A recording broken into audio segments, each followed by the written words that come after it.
জানিয়ে দিব এইমাত্র পাওয়া গুরুত্বপূর্ণ আপডেট আন্তর্জাতিক সংবাদ। লেবানন সীমান্তে হিজবুল্লাহ ইসরায়েল ভয়াবহ সংঘর্ষ, মুহূর্তেই 17 ইহুদিবাদী সেনা নিহত।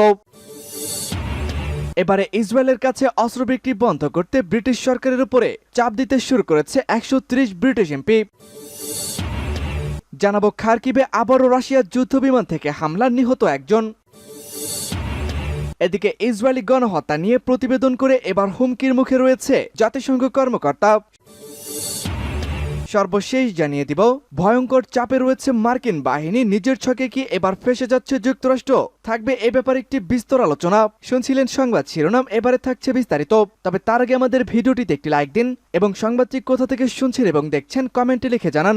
আমাদের চ্যানেলটি সাবস্ক্রাইব করুন পরবর্তী আপডেট সবার আগে পেতে আমাদের সাথেই জুড়ে থাকুন। লেবানন সীমান্তে হিজবুল্লাহ ইসরায়েল ভয়াবহ সংঘাত, 17 সেনা নিহত। ইসরায়েল লেবানন সীমান্তে ইসরায়েলের সামরিক বাহিনী ও হিজবুল্লাহর লড়াইয়ে উভয় পক্ষই ক্ষতিগ্রস্ত হচ্ছে এবং মানুষও মারা যাচ্ছে। বুধবার রাতে দক্ষিণ লেবাননের গ্রামে হামলা করেছিল ইসরায়েল। এরপর ইসরায়েল সীমান্তের শহরে একের পর এক রকেট ছুড়ে এর প্রতিশোধ নেয় হিজবুল্লাহ যোদ্ধারা। এতে নিহত হয় একজন।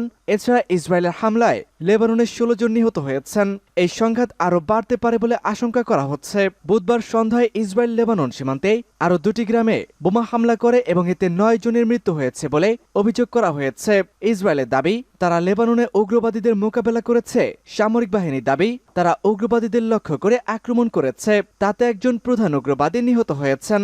সামরিক বাহিনীর তরফ থেকে বলা হয়েছে, উগ্রবাদী গোষ্ঠী আল জামাত আল ইসলামিয়া গোষ্ঠীর একজন প্রধানকে লক্ষ্য করে আক্রমণ করা হয়েছিল।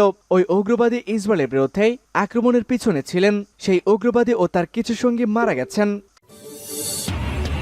ইসরায়েলের সঙ্গে অস্ত্র বিক্রি বন্ধ করতে 130 ব্রিটিশ এমপির চিঠি। ব্রিটেনের মেম্বার অব পার্লামেন্টে এবং হাউস অব লর্ডসের মন্ত্রীরা ইসরায়েলের কাছে অস্ত্র বিক্রি বন্ধ করার জন্য সরকারের প্রতি আহ্বান জানিয়েছেন। এ বিষয়ে দেশটির পররাষ্ট্র সচিব ডেভিড ক্যামেরনকে একটি চিঠিও দিয়েছেন তারা। বৃহস্পতিবারের এক প্রতিবেদনে এই তথ্য জানিয়েছে ব্রিটিশ দৈনিক দ্য গার্ডিয়ান। এই চিঠিতে সমর্থন করেছেন 130 জনেরও বেশি পার্লামেন্ট মেম্বার। চিঠিতে ইসরায়েলে অস্ত্র রপ্তানি নিষিদ্ধ করার আহ্বান জানানো হয়েছে। লেবাননের এমপি জাহার সুলতান নেতৃত্বে চিঠিতে 107 এমপি এবং 27 জন সহকর্মী স্বাক্ষর করেছেন। এর মধ্যে সাবেক শ্রম মধ্যপ্রাচ্যমন্ত্রী Peter Hain, Scottish National Party Westminster নেতা স্টিফেন ক্লিংক এবং সাবেক লেবার পার্টির নেতা জেরেমি করবিন রয়েছেন। স্বাক্ষরকারীদের মধ্যে আরও আছেন রক্ষণশীল রাজনীতিবিদ নসিনা মোবারিক, পররাষ্ট্র দপ্তরের স্থায়ী সচিব জন কের এবং লেবার পার্টির সাবেক নেতা জেরেমি করবিনও রয়েছেন। স্বাক্ষরকারীদের মধ্যে আরও রয়েছেন রক্ষণশীল রাজনীতিবিদ নসিন মোবারিক সহ আরও অন্তত 46 জন এমপি। চিঠিতে বলা হয়েছে, ইসরায়েলের যুক্তরাষ্ট্রের অস্ত্র রপ্তানির স্বাভাবিক ব্যবসা সম্পূর্ণরূপে অগ্রহণযোগ্য। জাতিসংঘের সাম্প্রতিক তদন্তে পাওয়া যুক্তরাষ্ট্রের নির্মিত অস্ত্র গাজায় ব্যবহার করা হচ্ছে। এ বিষয়টিও চিঠিতে উল্লেখ করা হয়েছে।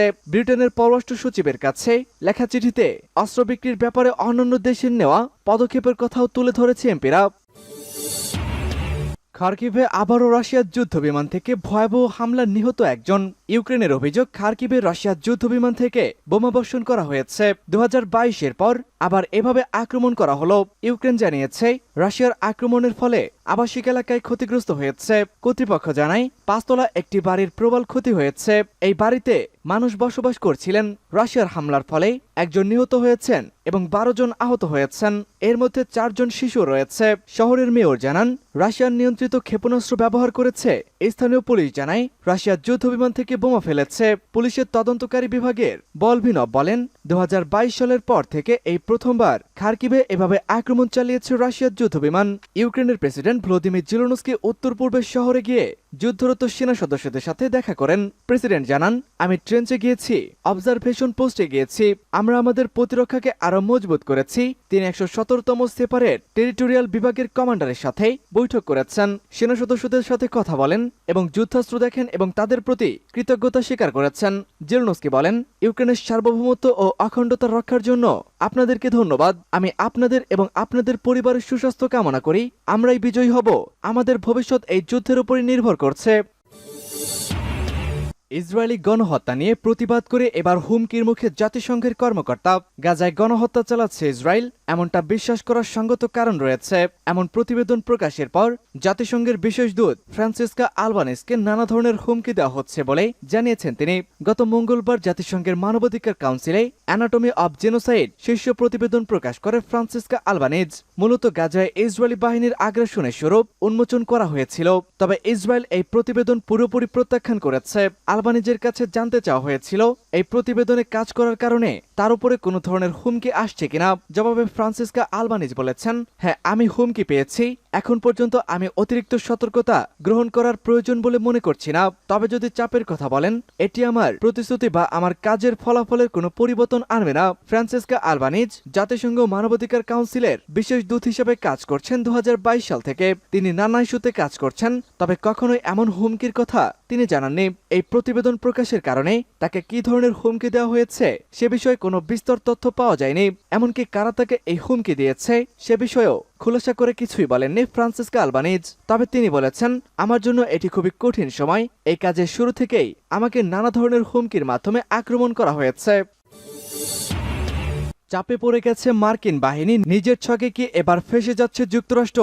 থাকবে প্রতিবেদনে। মার্কিন সীমান্তে অচলাবস্থার মধ্যেই ইউরোপ, মধ্যপ্রাচ্য এবং ভারত প্রশান্ত মহাসাগরের মতো তিনটি গুরুত্বপূর্ণ অঞ্চলে একযোগে সক্রিয় রয়েছে মার্কিন সন্ত্রাস বাহিনী। এই সময় সবচেয়ে শক্তিশালী সেনাবাহিনীর তকমা থাকলেও এখন তা অনেকটাই মিলিন হয়ে যাচ্ছে। স্নায়ুযুদ্ধের পর, বিশেষ করে 1980 সালের পর প্রথমবারের মতো ভূরাজনৈতিক, শিল্প, অর্থনৈতিক এবং সামাজিক নানা সংকটে যুক্তরাষ্ট্র সবচেয়ে হুমকির মুখে রয়েছে। আন্তর্জাতিক অনেক সম্পর্ক বিশ্লেষক ও গণমাধ্যমে বলা হয়েছে, এদিকে চীন ও রাশিয়ার সঙ্গে দ্বন্দ্বে লিপ্ত যুক্তরাষ্ট্র, আবার উত্তর কোরিয়া ও ইরানের সঙ্গেও দাকুরালের সম্পর্কে রয়েছে। এ অবস্থায় বড় দুই প্রতিদ্বন্দ্বীর সঙ্গে একসঙ্গে যুদ্ধ বাঁধলে কি হবে যুক্তরাষ্ট্রের? অভ্যন্তরীণ এই সংকট ও বর্তমান ব্যবস্থায় দেশটির সামরিক সক্ষমতা কতটুকু, সেই প্রশ্ন তুলছে অনেক বিশেষজ্ঞ। বিশ্বজুড়ে যুদ্ধ সংকটে লিপ্ত থাকায় যুক্তরাষ্ট্র কিভাবে নিজেদের বিপদ ডেকে আনছে তা ব্যাখ্যা করার আগে দেশটির অভ্যন্তরীণ সংকট নিয়ে আলোচনা করা অত্যন্ত জরুরি। অভিবাসন সমস্যা নিয়ে টেক্সাস সীমান্ত এলাকায় যুক্তরাষ্ট্রে যে স্থবিরতা বিরাজ করছে তাতে গৃহযুদ্ধের বৈশিষ্ট্য রয়েছে বলে মনে করছে অনেক বিশ্লেষক।